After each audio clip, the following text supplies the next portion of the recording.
Remember where to begin with? Yes. By the ladies, inshallah.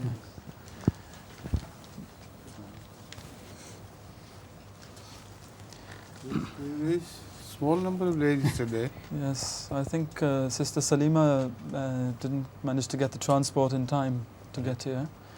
And the other ladies have other reasons for not coming. They're not coming. No. Begin with the ladies, please. Yes, alors la première question, c'est pour... tu passes le micro à Zalina. Salam alaikum Huzour. Wa alaikum salam wa rahmatullah. Beaucoup d'enfants comme moi sont tristes de ne pas wakfiner. Que pouvons-nous faire pour compenser? Many children like myself are very sad not to be Waqf No. What can we do to compensate for the loss? Nothing, except that when you grow older, may Allah bless you with a waqf which is accepted by the center. So that which your parents could not do, you can do it yourself. Sa sainteté dit que, en fait, on ne peut rien faire pour compenser le fait de ne pas être Waqf No, donc un enfant dédié pour la cause de l'islam. Mais sa sainteté rajoute que quand tu grandis, par contre, tu peux te dédier toi-même et nous prions qu'Allah accepte ta dédication et ainsi tu pourras accomplir ce que tes parents n'ont pas pu faire pour toi. Tous les animaux prient-ils? Do all animals pray? Play. Pray.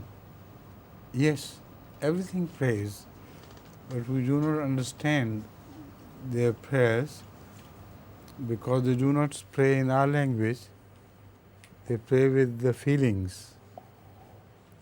And according to the Holy Quran, everything in the heavens prays to Allah, but we fail to understand their language. Sa sainteté, le calife, nous dit que oui, en fait, non seulement tous les animaux, mais toutes choses prient.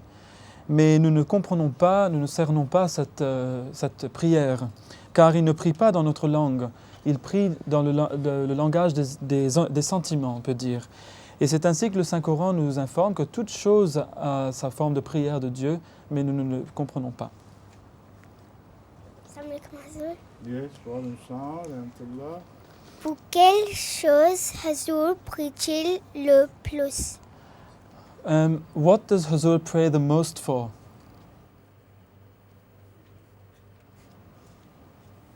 I don't. Why is she thinking of this question? I don't understand why. She wants to know what is the thing which Hazur prays for the most, as far as I've understood. You see, according to Rasulullah sallallahu alaihi wasallam, the best prayer is that which is said, which is sent as a blessing for Rasulullah sallallahu alaihi wasallam, and that is returned to us by God. So that is the maximum prayer which I stick to. Hazur nous dit que, selon les dires même du saint prophète Mohammed Rasulullah sallallahu alayhi wa sallam, la meilleure forme de prière est celle où l'on demande à Dieu d'envoyer ses bénédictions sur le prophète en personne, le prophète Mohammed Rasulullah sallallahu alayhi wa sallam. Et c'est car cette prière nous est rendue, Allah nous retourne cette prière, et c'est la prière à laquelle je me tiens le plus, dit le calife. C'est une question pour ceux qui souffrent de rhume de foin, comme moi. Les médecins disent que le rhume de foin est causé par les pollens de l'herbe. A-t-on préparé un médecin homéopathique de ce pollen particulier? Si oui, lequel? This is a question which has to do with all sufferers of hay fever, as myself, Mr. Rajabal is informing us. Doctors are saying that in the West, at least, the pollen of grass is responsible for this hay fever. And the question is, has any homeopathic remedy been prepared from this pollen? And if so, which one? I think the medicines are available, but then this is not homeopathy if it is used, because it is then called not similarity, but prepared by the drug itself. It's called something else. It's not homeopathy. you see, like autoimmune system, etc. So this is not encouraged in homeopathy. On the other hand, nowadays, most often, the allergy responds to Lachesis 1000, which I have found very successful in most cases. If it fails, then Netremure can also be tried, 200. Sa sainteté le calife dit que je pense qu'il y a en vérité des médicaments tels qui sont préparés de la sorte à partir du pollen de l'herbe qui est responsable du rhume des foins. Mais this treatment prepared by the same medicine is called isopathy, as against homeopathy. Homeopathy means similar. Iso means by the same drug which causes the illness. Sa sainteté le calife dit qu'en fait, il ne s'agit plus là de l'homéopathie, mais il rajoute ici qu'en fait, il s'agit de l'isopathie, c'est-à-dire une forme de médecine où on n'utilise pas quelque chose de similaire comme dans le cas de l'homéopathie, mais l'agent responsable lui-même. Donc c'est l'agent qui cause la maladie qui est utilisé pour préparer un remède contre la maladie. Par contre, dans l'homéopathie, pour le moment, pour ce type particulier de rhume des foins qui attaque les Occidentaux ces jours-ci, j'utilise Lachesis 1000 et si on a noté beaucoup de succès en utilisant ce remède, mais si ce remède ne marche pas, alors on peut le faire suivre par Natmure à la puissance de 200. Donc voilà, les personnes qui souffrent de cette maladie peuvent utiliser ces médicaments-là. In some cases, surprising results have been noticed. A single dose of Lachesis 1000, for instance, to my knowledge, cured some persons for life. They never suffer from that allergy again. So Allah knows best why it works so strongly in some cases and fails in others, but there are many minor things which we do not know, Allah knows. Huzur nous dit que dans certains cas, nous avons enregistré un succès vraiment surprenant. Et en effet, il y a de ces personnes qui ont pris une seule dose de Lachesis 1000 et qui ont été guéries de leur allergie pour toute la vie. Mais cela ne marche pas pour tout le monde. Et Allah seul sait pourquoi ce remède marche pour certains, mais ne marche pas pour d'autres. Assalamu alaikum. Wa alaykum assalam wa rahmatullah. Nous savons que dans l'islam, on ne peut pas avoir de paix sans justice. Mais pourtant, dans certains pays où il y a eu des actes de terrorisme interne, comme par exemple en Irlande du Nord, ou en Algérie, ou encore au Chili, pour arriver à la paix, le gouvernement décide parfois de pardonner. Donc il semble que ce pardon se fasse au détriment des familles des victimes, et pourtant cela apporte la paix. Et enfin, quel est donc l'autre moyen pour avoir justice et paix en même temps? In many countries, for example, Ireland or Iran or Chile, we have seen that in order to bring about peace after a lot of terrorist activity, certain terrorists are actually pardoned. So justice is not brought about so that they can obtain peace, whereas we know that peace is linked Like you have to purity justice. in mind as well? That's right, yes. So what is Huzur's opinion about this attempt to find peace through the lack of justice? The whole world is suffering from lack of justice, unfortunately. Some people are brought to justice by some powerful forces in the world which particularly oppose them. And most cases completely evade these excesses and these attempts, to bring them to justice, because the entire world is based on a system of injustice, unfortunately. Sa sainteté dit qu'en fait, la situation est très difficile car le monde entier souffre de ce manque de justice. Nous voyons que parfois, il y a certains criminels qui sont traînés en justice par des forces puissantes, mais la plupart du temps, ces criminels arrivent à éviter à ce qu'on les attrape et qu'on les emmène devant les tribunaux. Et tout cela n'est que le résultat du fait que la justice n'existe pas dans ce monde aujourd'hui. That is why the Holy Quran tells God to be the Malik Yawmiddin. He is the dispenser of absolute justice, none else is. So that is why the reason of the hereafter as well. Because otherwise people will escape from justice, and millions upon millions of people can do so. Death is a door of freedom for them. But if they go into the other world before the supreme authority which is going to dispense justice, then cannot run away. Sa sainteté dit que c'est pourquoi d'ailleurs le Saint-Coran dit que Dieu est le Malik Yawmiddin, c'est-à-dire c'est lui qui est le maître du jour de la justice. Et c'est la raison même, la raison d'être de l'au-delà. Car s'il n'y avait pas de jugement dans l'au-delà, eh bien des gens échapperaient à la justice.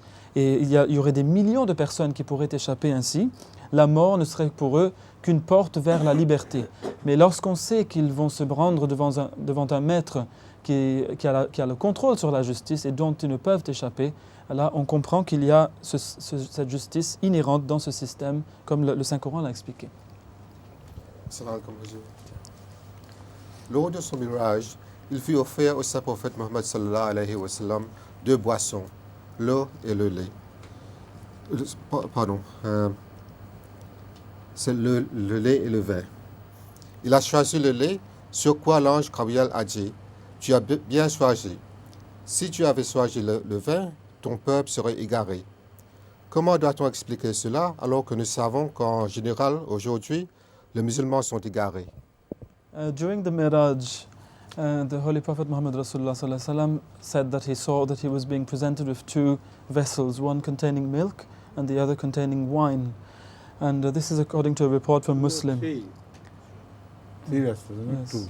2. In this particular version in Muslim, it was just 2, actually. No, but actually it is he was presented with 3 vessels, 1 water, 1 wine and 1 milk. And he preferred milk. Yes. And upon his choice, the angel Gabriel alayhi salam said that you have well chosen. Had you chosen wine, then your people would have gone astray. Now the question is that how do we understand this hadith when we see that most of the Muslims have gone astray?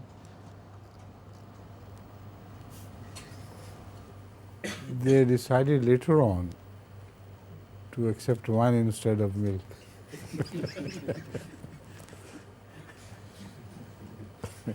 Right? Sa sainteté, le calife a fait une correction ici. Il dit que bien que dans certaines versions, il y ait 2 boissons de mentionnées, mais la version correcte est celle où il y en a 3. Donc il ne s'agit pas tout simplement du lait et du vin, mais il s'agissait aussi de l'eau. Mais de toute façon, le saint prophète Mohammed sallallahu alayhi wa sallam a bien choisi le lait.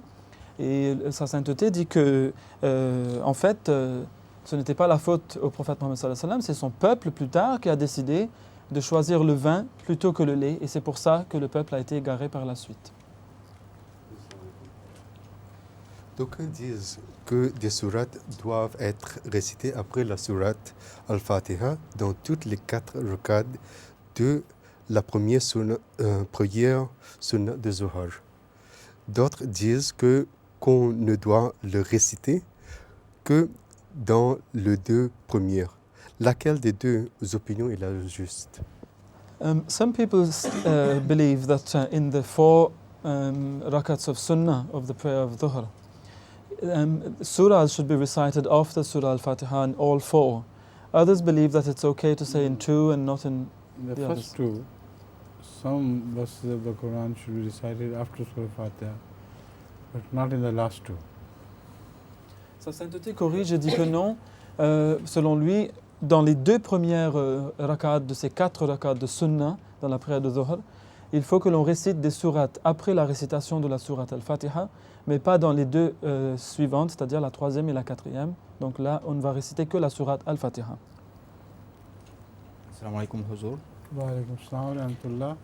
Récemment, une personne qui avait affirmé que son image était apparue sur la lune et la pierre noire de la Kaaba s'est maintenant déclaré Imam Mahdi. Nous savons que sa revendication est fausse, mais comment l'expliquer aux gens ordinaires?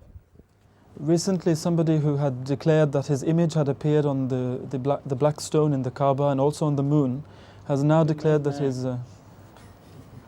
Either a madman or probably the one who makes others mad. Nothing has appeared anywhere. Only that's his claim. Sa sainteté dit en fait cet homme, on le connaît, c'est un fou, ou bien c'est quelqu'un qui rend fou les autres. Rien n'est apparu de tel et ce n'est qu'une fausse revendication. Mais je voulais savoir comment il y a des gens qui posent des questions, comment expliquer qu'il est fou. The question is, how do we understand that, of course, but how do we explain that to the common people who have They know no it knowledge? already. Nobody's following him. Only just a few madmen, that's all. Sa sainteté dit que le commun des mortels le sait déjà, car il n'a que très peu de gens qui le suivent, et ce sont possiblement des fous comme lui-même. Lorsqu'on travaille pour le gouvernement, l'on reçoit une pension de retraite. Mais si l'on travaille à son propre compte, l'on ne reçoit rien à moins d'avoir recours à une caisse de pension. Est-ce permis en islam? When one works for the government, one receives a pension when one retires. But if one works for one's own, then one's own sake, you could say, then is it permissible in Islam to have to go for a pension scheme, for example, for later on, because one would not receive a pension otherwise? If one works for himself, how can he go for a pension scheme? It's a scheme which is, there are companies who propose to give this pension if you... He's an employee of a company? No, he's working for himself. So? But there are pension schemes which exist where the person can contribute every month and then later on he can receive... Why doesn't he save it and keep it in another pocket?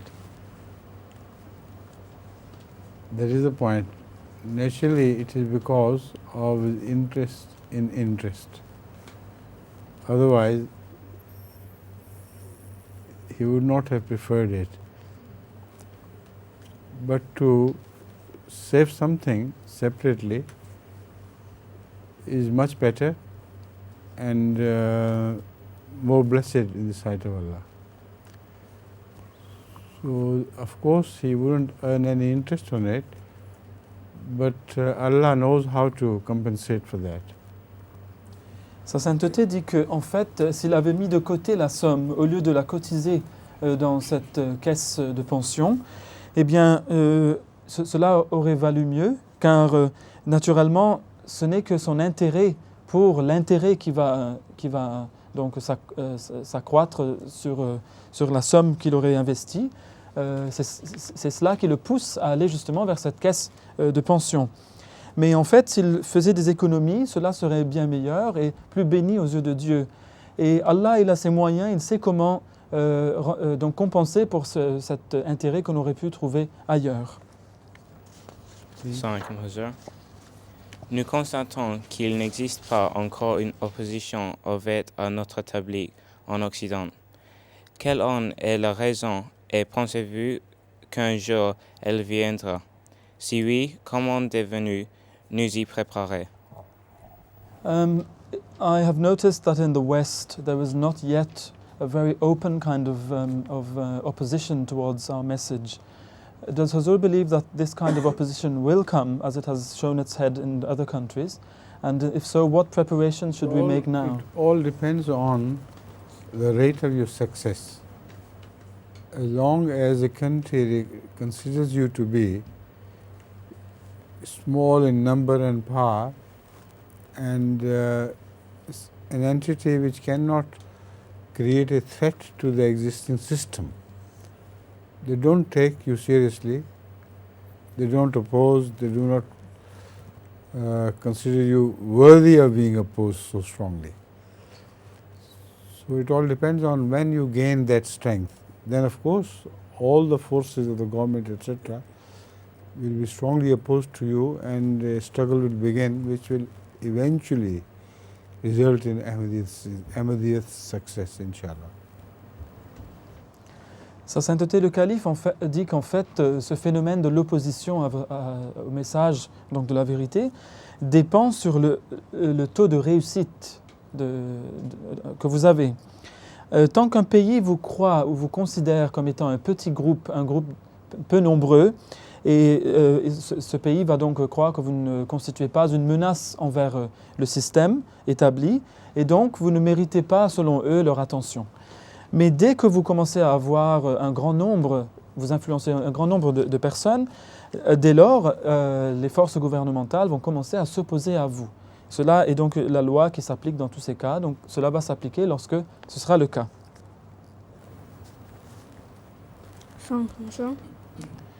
A-t-on le droit de tuer les insectes qui nous agacent? Do we have the right to kill insects that pester us? For Do we have the the right pest killers? who pester us? Insects who pester us. Naturally, yes. Mhm. Why not? You must defend yourself against insects and their poisonous effects as well. Huzur nous dit que oui, pourquoi pas, il faut que vous vous défendiez contre les insectes et leurs effets et leurs poisons. Donc. Salam alaikum.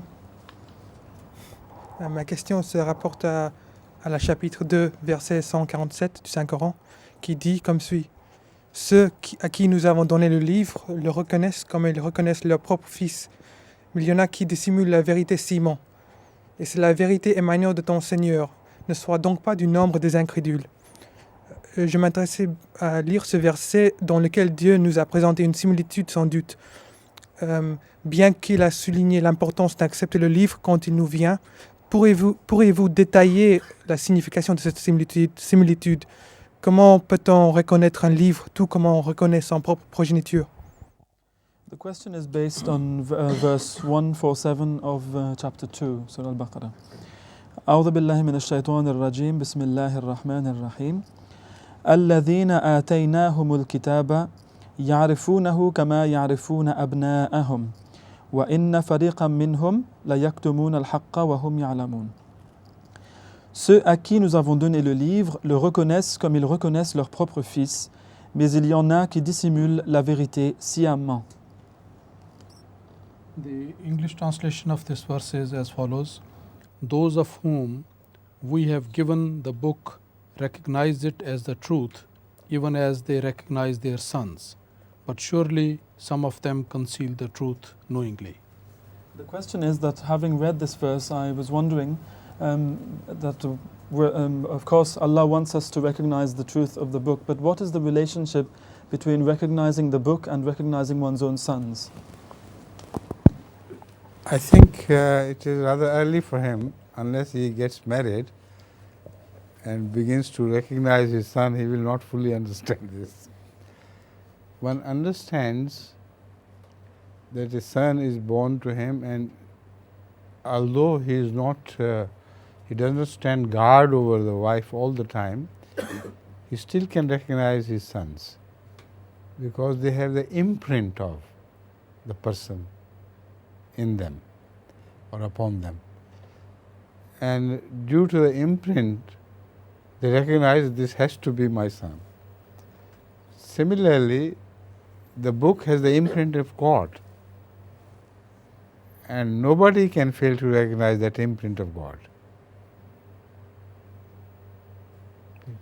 Sa sainteté, le calife, dit que avant de se marier et de pouvoir reconnaître ses fils, on ne peut pas vraiment cerner ou comprendre ce verset.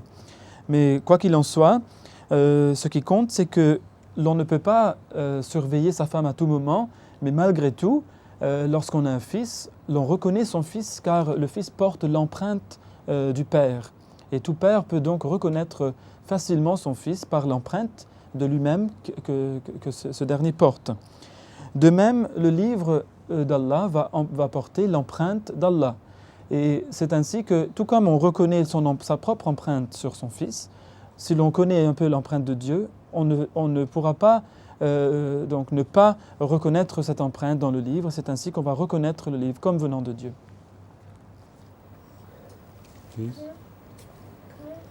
Ce sera la victoire de l'islam. Que pouvons-nous faire pour l'amener? When exactly will the victory of Islam come, and what can we do to bring it about? You see, the victory of Islam can be viewed from two different angles. Number one, the nominal victory, that is numerical victory. So it has a long time to go. It is a long time since that time. I mean, you have to wait, and maybe your generations have to wait to see that victory of Islam over the whole world. But that victory is not the true victory in the sight of Allah. The true victory of Islam begins with each individual. When Islam captures his soul, his heart, his intentions, only then Islam becomes victorious, and create more number of such people, and that is only how you can gain victory of Islam over other religions.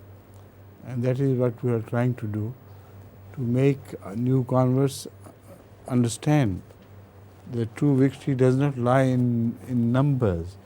The true victory lies in the hearts which offer themselves in full submission to the way of Allah, to the will of Allah.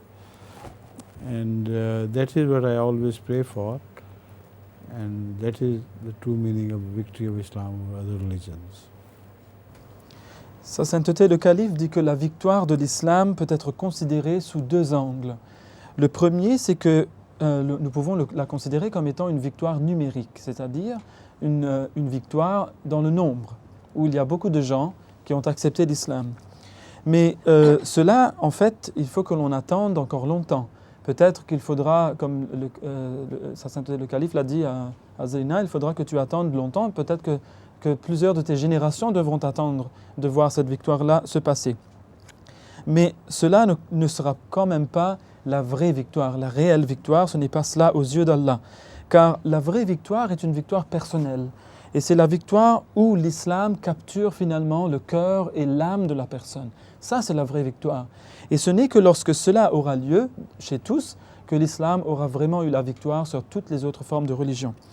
Mais c'est pour cela que je prie, dit le calife, justement, et nous le disons aux nouveaux convertis, nous leur disons que la vraie victoire ne vient que lorsqu'on donne une vraie soumission à la volonté d'Allah. Voilà la vraie et véritable victoire de l'islam.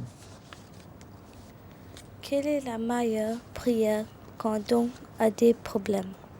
Which is the best prayer one can say when one has problems? As I have already mentioned this in answer to the question, the best prayer is to praise Allah and then the Holy Prophet and send salams and barakat by way of gifts or prayers upon him, and they will be returned to you, and Allah will take care of your personal needs. Sa sainteté le calife dit que, comme je l'ai déjà répondu tout à l'heure à une question précédente, la meilleure prière, c'est les louanges d'Allah suivies d'une prière pour le prophète où on lui envoie salutations et les bénédictions d'Allah. Eh bien, cette prière-là vous sera rendue et Allah va s'occuper lui-même de vos besoins personnels. Quelle est la forme de zikr que vous préférez personnellement? A question which is a bit similar to this one, actually. Which is the favorite form of dhikr which Huzur prefers personally? The Huzur's preferred form of dhikr. There's the same question asked in other words. Yes. Same thing, yeah. Sa sainteté dit que en fait c'est la même question posée différemment. By the way, where is your mother today? She's suffering from hay fever. She's suffering from hay fever. Oh, the one you asked about. Many people have fallen ill. Yes. These are the days for hay fever. Yes. The worst today. It is the worst today.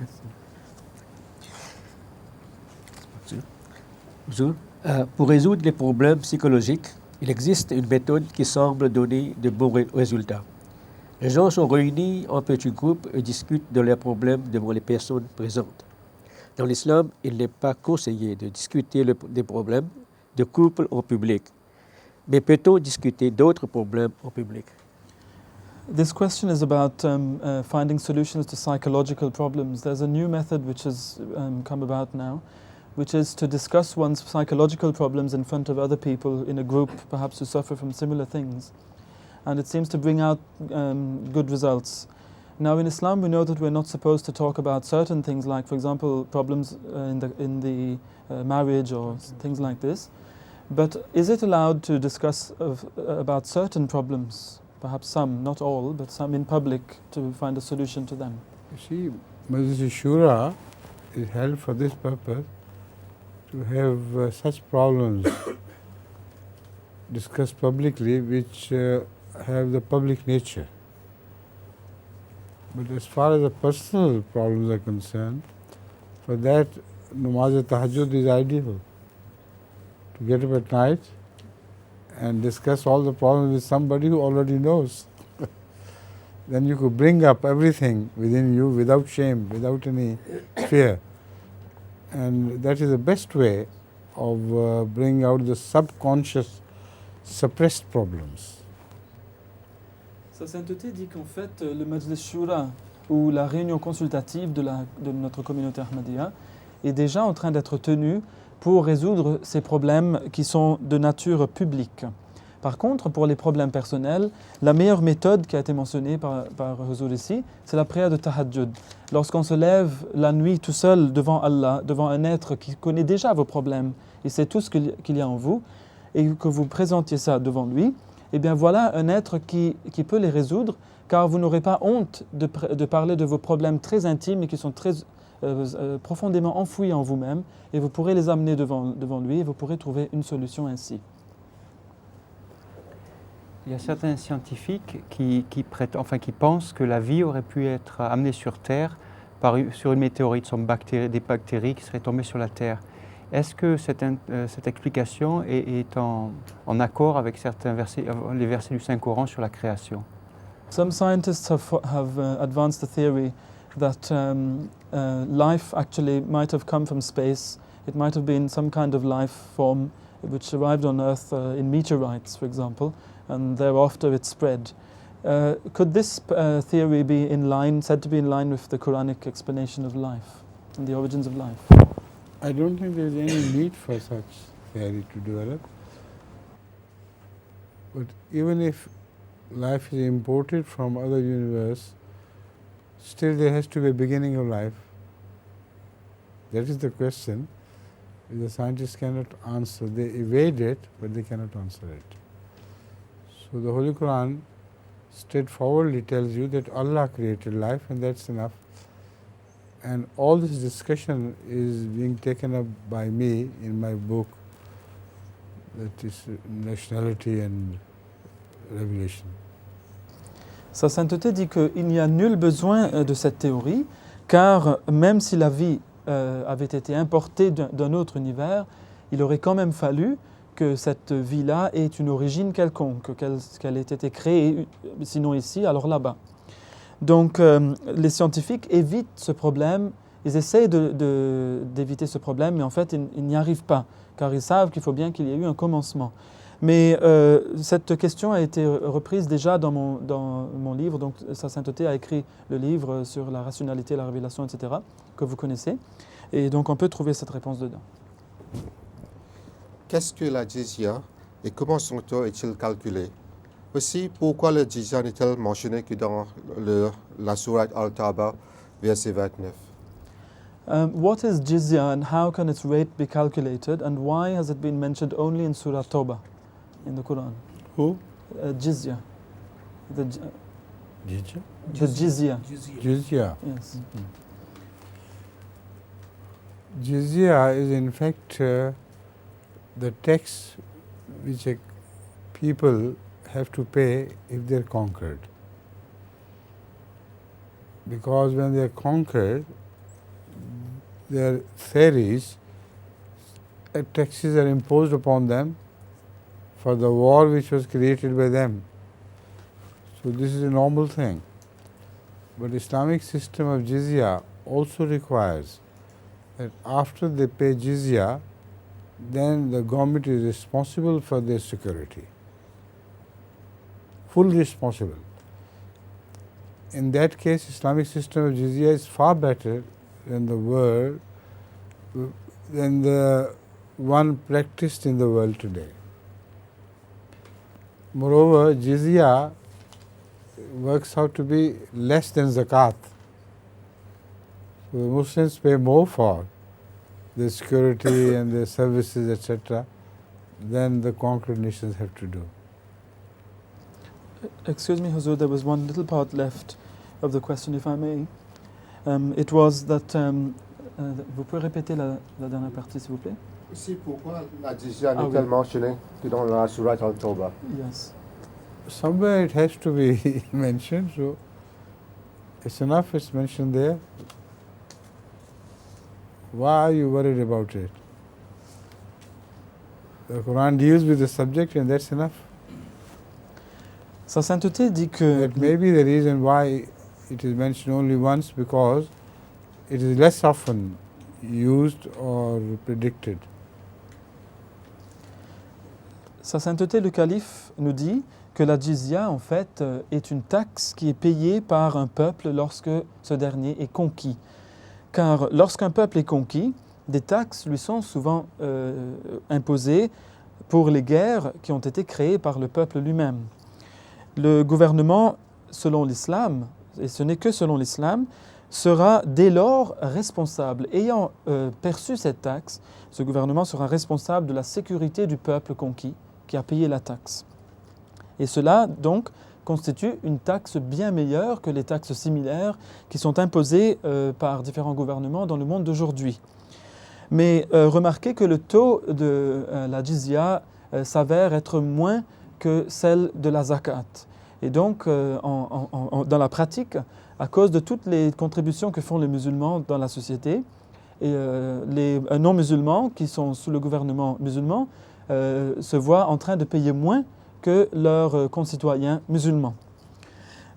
Donc, pour ce qui est du reste de la question, pourquoi est-ce que ce verset n'apparaît que dans la sourate At-Tawbah? Eh bien, sa sainteté dit qu'il faut bien qu'elle apparaisse quelque part, donc dans At-Tawbah ou une autre sourate. Mais peut-être qu'elle n'apparaît qu'une seule fois, parce que c'est une injonction qui n'est mise en pratique que très rarement. Huzur est en train de présenter une série très émouvante sur le sujet des martyrs de l'Ahmadiyya. Huzur nous prépare-t-il d'une certaine façon pour une grande vague de martyrs dans les jours à venir? Huzur is presenting these days a very moving series of khutbahs on the shuhada, the martyrs of Ahmadiyya. In a certain manner, is Huzur preparing the Jamaat for another big wave of martyrs to come? In fact, I am preparing the Jamaat to remember their forefathers and their sacrifices. So that will put them on the right path. That's all I have to think of.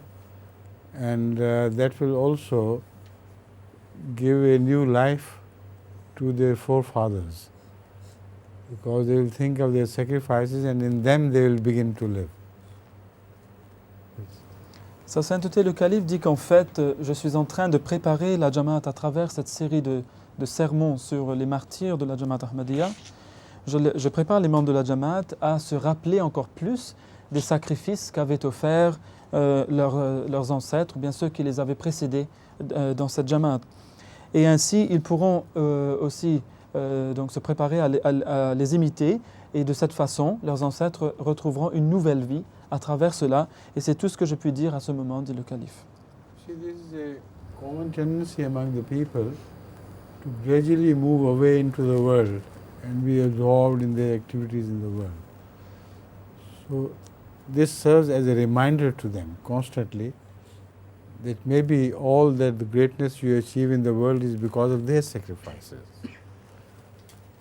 So this is working. Another thing which we very much required was that we wanted to have a record of what God did to their enemies, the one who had brought about these atrocities against them. So with the grace of Allah, at the time of that recording, it was not known. But now we know from many accounts that they were all punished. If not all, some were definitely punished, we hope, because the rest are punished, whose cases have been brought forth by the family members and the witnesses who have saw them themselves. So this gives a reassurance to the Jamaat as well, that Allah will take revenge and they should not burn within for any revenge themselves. Sa sainteté dit que ceci est une tendance que l'on remarque chez les gens d'habitude, c'est que petit à petit, les gens se laissent aller dans leurs activités de ce monde et finalement ils oublient un peu tout. Mais cette série de sermons sert aussi à leur rappeler que peut-être ce qu'ils ont obtenu maintenant dans le monde est en fait le fruit de ce qu'avaient présenté comme sacrifice leurs ancêtres. Donc il ne faut pas qu'ils oublient cela. Mais en plus, nous voulions avoir le rapport du devenir des ennemis de ces martyrs, ceux qui leur avaient causé ces souffrances et qui leur avaient finalement enlevé la vie. Mais alors maintenant, par la grâce d'Allah, nous avons appris d'un très grand nombre de témoignages venant de différentes places que toutes ces personnes ont été punies. Et pour ces quelques personnes, ces quelques ennemis des martyrs dont nous n'avons pas les nouvelles, nous pouvons dire avec confiance qu'eux aussi, ils ont dû être punis comme tous les autres, car ces témoignages qui sont venus à propos de leur devenir sont venus de la famille, des proches de ces mêmes ennemis. Donc ce sont des témoignages sûrs.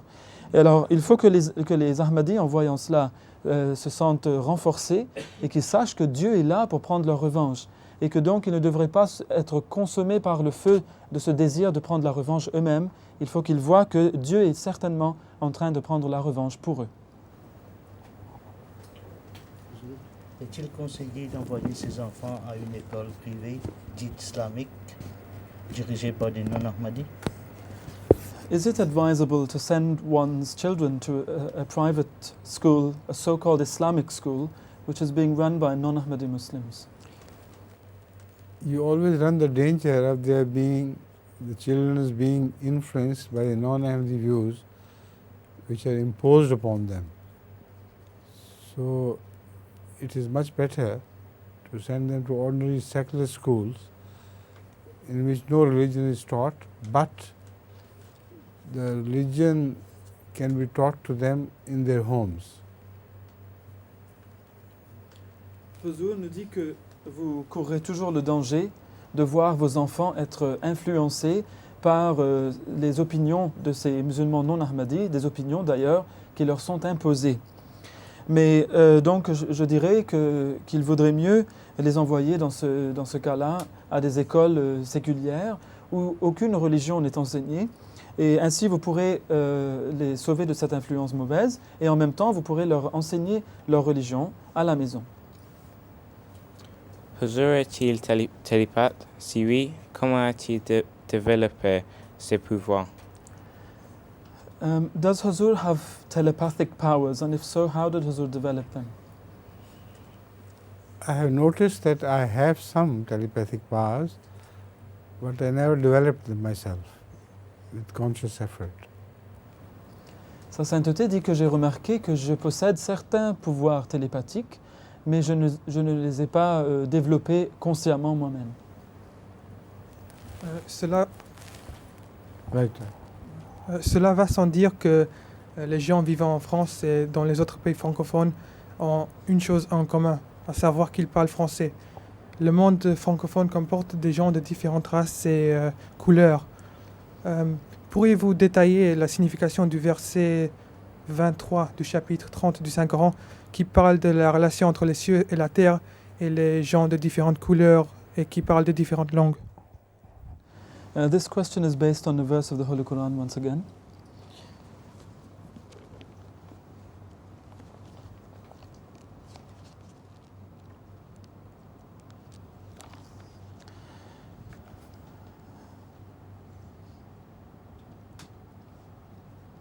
Excusez-moi, c'était le verset, le chapitre 30.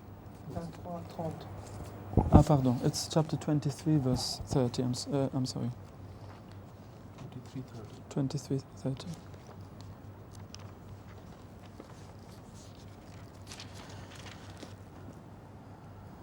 Non. Je crois pas que c'est le bon. It's Surah Ar-Rum. This is chapter 3. Excuse us, Huzur.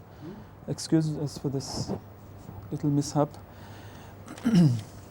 The verse he has in mind cannot be traced by you in Surah Rum. It is in Surah Rum, definitely. But the number is perhaps wrong. Yes, maybe. It's possible. Could we go ahead with the question even without the verse? No? First recite the verse. Oh yes, I found it. I'm sorry. It? Yes, it's verse 23 of chapter 30. Yes. أعوذ بالله من الشيطان الرجيم ومن آياته خلق السماوات والأرض واختلاف ألسنتكم وألوانكم إن في ذلك لآيات للعالمين. Et parmi ces signes est la création des cieux et de la terre et la diversité de vos langues et de vos teints. Assurément, il y a là des signes pour ceux qui possèdent de la connaissance. The English translation of this verse is, and among his signs is the creation of the heavens and the earth, and the diversity of your tongues and colors. In that surely are signs for those who possess knowledge. The question is that in the French-speaking world we have people of absolutely every background, of every color, and each people, most of the peoples have their own language as well, although they share French as a common language.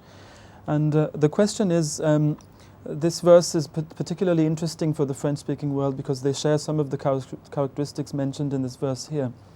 But the question which Umair Sahib is asking is, what is the relationship between the creation of the heavens and the earth on one side, and on the other side the diversity of language and colors? Why are the two mentioned together? See, first of all, you should remember that the heaven and the earth were created by the same God. Yet there is so much diversity. So if you consider diversity in the nature of life, there is so much diversity that it's impossible for you to encompass it. And yet it springs from the same God. So this question can be extended to be applied to human beings as well, and their languages, and it has a beautiful relationship in the sense that the language was taught by God Himself.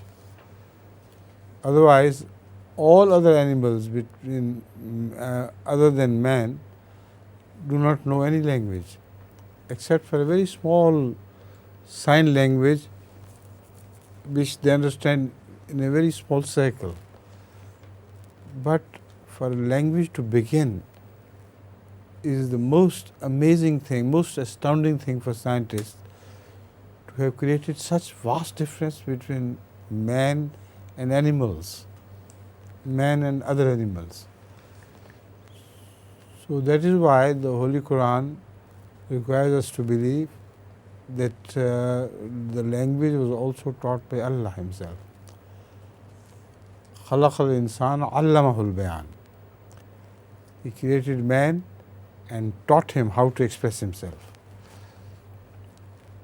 And when you look at the diversity of languages, there's so many as there are colors. So when the other diversity in the form of universe cannot be traced to anything other than God Himself, so this diversity also is not against the unity of God. It is another proof that God is one and He created everything in a way that they differ. But if you follow them and follow their origin, you will be traced back to only one origin. Sa sainteté dit que, souvenez-vous que les cieux et la terre ont été créés par le même Dieu, un même Dieu. Malgré tout, nous voyons qu'ils comportent une grande diversité. Si vous ne considérez que la seule diversité au niveau de la nature de la vie, eh bien, vous n'arriverez jamais à comprendre tous ces aspects. C'est un sujet vraiment très très vaste. Pourtant, nous savons que toutes ces choses émanent d'un seul Dieu.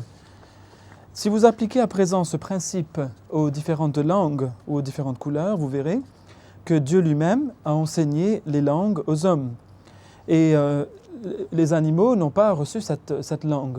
Les animaux ont une certaine langue de petits signes, de petits bruits, mais c'est une langue très très réduite, très restreinte. Mais que la langue apparaisse tout à coup, c'est un véritable miracle qui a créé des différences énormes entre l'homme et les bêtes. Et c'est comme Allah subhanahu wa ta'ala le dit dans le Saint-Coran, « Khalaq al-insan, allamahu al-bayan » Il a créé l'homme et il lui a enseigné à s'exprimer clairement. Donc, vous constatez une grande diversité au niveau des langues. Mais cela ne veut pas dire que tout cela vient de différents dieux. Cela ne va pas contre l'unicité de Dieu, car nous constatons une plus grande diversité encore dans les cieux et la terre. Donc, toutes ces choses émanent du même Dieu. Et donc, c'est ainsi que vous comprenez comment ces deux signes se lient, car les deux diversités émanent toutefois du même Dieu.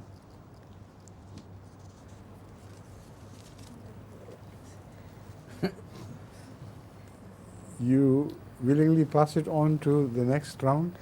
Okay. He is ready to take over. Zoul, le peuple du Royaume-Uni paye un peu plus cher que les autres. This is the second or third round? Third round. Third round, yes. Le peuple du Royaume-Uni paye plus cher que les gens d'autres pays d'Europe pour la même marchandise. Que croyez-vous d'un gouvernement qui n'a pas pris assez soin pour le peuple de ce pays? Generally, people in Great Britain have to pay more for the same merchandise they could have obtained more cheaply in other countries, even neighbouring countries. What are Huzur's opinions of this government which doesn't seem to have taken care of? It is not a certain rule. It differs in different things. Many people come from Germany to buy their merchandise from here, England. And many go to Portugal, etc., to buy things from there. So this is trade. This is how it happens and it works. Some places are cheaper somewhere and some are more expensive. So that is why people run about in search of cheaper places to take them away to the places where they can be sold out at higher prices. Sa sainteté le calife dit que, en fait, ceci ne constitue pas une règle fixe.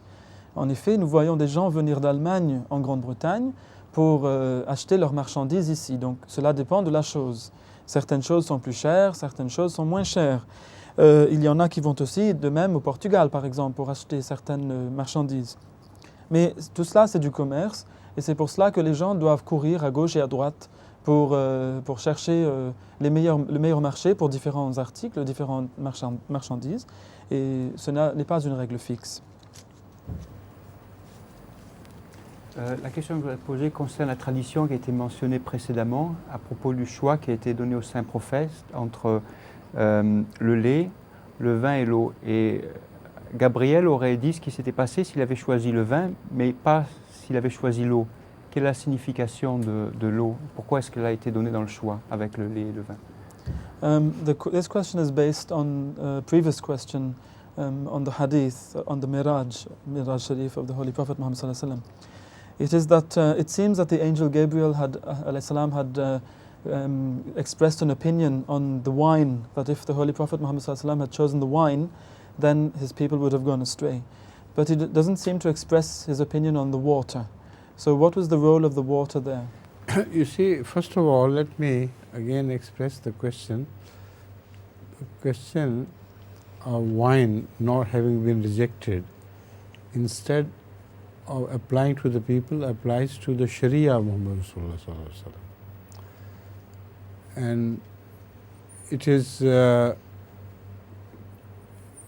is something which must be kept in mind, that there the angel Jibreel was talking about the Sharia, the law of Rasulullah Sallallahu Alaihi Wasallam. And according to the law, milk was chosen, which indicates all forms of energy and life and resistance to diseases. That is why it is said that mother's milk has no equal, because it creates those genes within the human children which are capable of resisting all other diseases. So Islamic Sharia is perfect. That is the meaning. Otherwise, there are other Sharias in which you find people are very much motivated by the Sharias and go do something. But like wine, they show things, and the wine does not create energy. It utilizes the internal energy, and that's all. And water is a source of life, but just life and no energy. So there, the choice of Rasulullah sallallahu alaihi wasallam in fact indicates his Sharia, his book and his law. Sa sainteté dit que je voudrais retourner tout d'abord à la question du vin.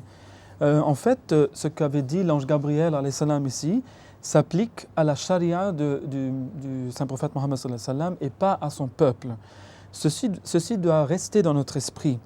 Lorsque l'ange parlait ainsi, c'était bien de la charia ou de la loi du saint prophète Mohammed sallallahu alayhi wa sallam qu'il parlait. Le lait a été choisi car le lait comporte de l'énergie, de la vie et de la résistance aux maladies. Et c'est bien pour cela que l'on dit que le lait maternel est sans égal, car ce lait contient tout ce qu'il faut pour que l'enfant puisse se défendre contre des maladies. Mais en fait, la charia de l'islam, puisqu'elle est, elle est tout à fait complète dans ce qu'elle est, elle ressemble au cas du lait. Lorsque nous prenons le cas du vin, par contre, nous voyons que ce vin nous fait une montre d'énergie. Mais cette énergie est puisée du corps même, donc elle ne donne pas une nouvelle énergie. Et quant à l'eau, elle ne comporte aucune énergie. Donc c'est pour cela que ici le lait a été choisi, car c'est la boisson qui ressemble le plus à la charia du saint prophète Mohammed sallallahu alayhi wa sallam. We still have some time. If you want to ask the final question, please do. Le Messie premier, nous avons dit que l'Arabie est la langue, la mère de la langue. Est-ce que c'est comme ça que Huzur nous avait expliqué que toutes les langues sont devenues d'Allah? The promised Messiah alayhi salam had explained to us that Arabic is the mother of all languages. Is this what Huzur meant when Huzur was speaking about the origin of all languages? Yes. C'était bien de cela que parlait le calife tout à l'heure, que l'arabe est la langue de toutes les, la mère de toutes les langues. Hazrat Masih Maud alayhi salatu wasalam has written a book on this issue, Minanur Rahman. That book explains the principles which can be applied to trace back all different languages to Arabic. And he has enumerated 12 principles. And through the application of these principles, any language in the world can be traced back to the Holy Quran. While if those 12 principles are applied to that language, Arabic cannot be traced back to them. So this is a positive angle and also a negative angle applied to eliminate the possibility of chance. It's not a chance that only Arabic can be traced and the other languages cannot be traced to Arabic. They can be traced to Arabic, but Arabic cannot be traced to them. Huzur nous dit que le Messie premier alayhi salam a écrit un livre à ce sujet qui s'appelle Minanur Rahman, et ce livre explique les principes appliqués, qu'on peut appliquer pour retracer toutes les langues à l'arabe. Et 12 principes ont été énoncés par lesquels n'importe quelle langue peut être retracée jusqu'à la langue arabe. Mais curieusement, l'arabe la langue arabe, quant à elle, ne peut pas être retracée jusqu'à une autre langue. Et cela agit pour éliminer la possibilité de la chance. Ce n'est pas possible qu'une seule langue ne puisse pas être retracée aux autres, alors que toutes les autres puissent être retracées à l'arabe. Donc cela prouve que l'arabe est bien la mère de toutes les langues. Right. So with that we come to the end of the time, end of this program. It's quite interesting how fast the time flows when we are holding this program. But maybe we have to prepare for it as well, find the right questions and things. Alhamdulillah, it's a very beneficial program. I hope inshallah it will continue. Assalamu alaikum.